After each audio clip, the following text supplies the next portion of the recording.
আমরা মনে করি যতক্ষণ পর্যন্ত 24 ঘন্টা নিরবিচ্ছিন্ন গ্যাস করে দিতে পারবে ততক্ষণ পর্যন্ত মাসের গ্যাস বিল বন্ধ রাখা দরকার বলে আমরা মনে করি।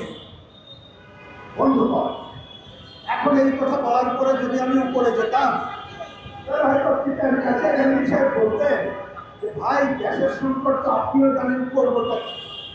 আমি ওনাকে বলি, আর আমার দেশের এখন তো একজন প্রধানমন্ত্রী আছেন নাকি, যদিও সংসদীয় সরকার, আগেও উনি সব জানেন প্রধানমন্ত্রী, এখনো কিছু করে বলবেন উনি সব জানেন, তা ওনাকেও বলে আপনারা একটা সিটি গ্রুপের নাম শুনছেন না ভাই? আটা, ময়দা, তেল, হাবিজাবি এই সমস্ত অনেক কিছু বিক্রি করে।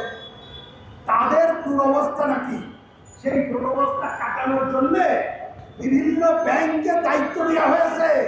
প্রয়োজনে 25,000 কোটি টাকা তাদেরকে নতুন করে ঋণ দেওয়া হবে।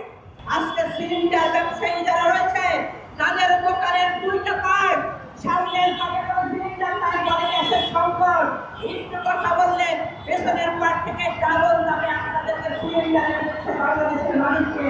পেটের দায়ে মানুষ তাই করছে, ডাবল দামে সিলিন্ডার কিনছে। দয়া করে নিশ্চয়তা নিয়ন্ত্রণ করেন।